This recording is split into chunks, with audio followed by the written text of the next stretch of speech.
continue on with a section of Parshat Noach. We're Breshit Tet, 9th chapter of Genesis, Pasuk Kafchet, the 28th verse, page 97 in the section on Noach. Vayechi Noach, and he lived Noach, number 1, hoping that at least one of his sons would be trustworthy to continue his ideology, and he lived Noach with the belief that surviving the flood was not entirely meaningless for his spiritual state, as referred by the backwards directional shape of the reading mark in relationship. Now here the Mechaber of the Sefer makes a different reference than what he would normally make. It says in relation with the previous sentence. So this phrase has a tipcha on it, which always focuses us backwards onto what's come before. And the question is how widely we're focusing backwards. So we've had in the past couple of psukim, the bracha that so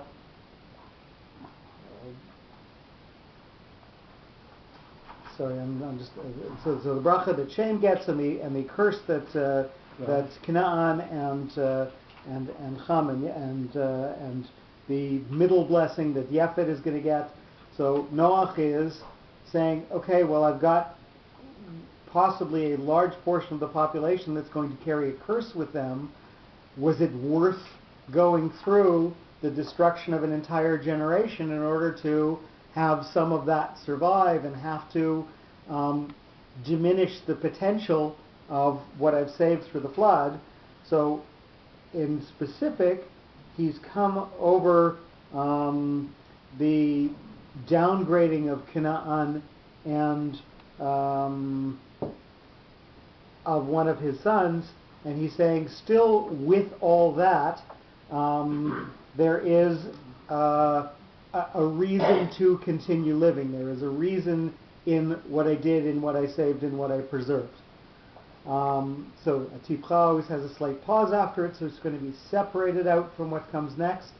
And then we get the word achar, after, which has a munach. So this is a further separation. This note sharply separates you from what's come before and moves you into what's going to go after. Achar, after. Number 2. After the world was destroyed, Noach attempted to build a new one on improved foundations. But he was deceived by the Satan, who penetrated into his life by a very close member of his family, like Chava did in the original case of the original Adam, as indicated by the shape of the reading mark. So again, we're making a complete separation between what's come before and what's going to go after. So Noach had tried to make something new. The question is where we're getting this concept of it referring back to Adam HaRishon and the fact that there's something that's happened within the family and how it involves Satan. So we had said that Noach, in trying to make a vineyard as his first attempt after the flood, was trying to say that he would have mastery over his own abilities, desires, and the world itself. And he was taken to the extreme of doing something that was obviously beyond his ability to control himself. He pushed himself to a limit, and it was more than he could control. And not only that, once he had gotten into that situation, then the weaker members of his family took advantage of the situation and took advantage of him. So in order to try to build a world that's going to come after it, he had to separate himself out and what he's doing after the flood from that event as well. So he has to make even more distance.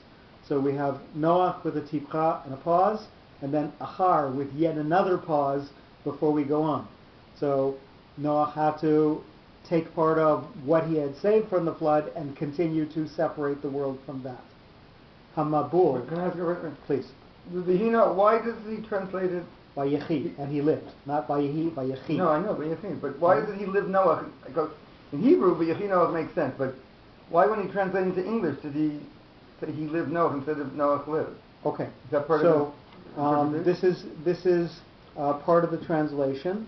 So the English translation is word by word, not phrase by phrase. So you'll notice that there's a dash in between the words Vayechi and Noach. So he's defining the word Vayechi as if it was standalone, and the word Noach as if it was standalone. But it doesn't have its own note. Nonetheless, they are separated out into two words, and the tradition that we're following in this parish is to yes.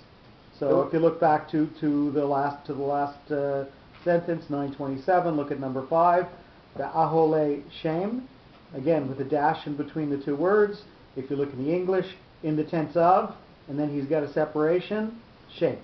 So he's defining the first word and then defining the second word, and we will always see that throughout this parish. So he's always defining it on a word by word basis.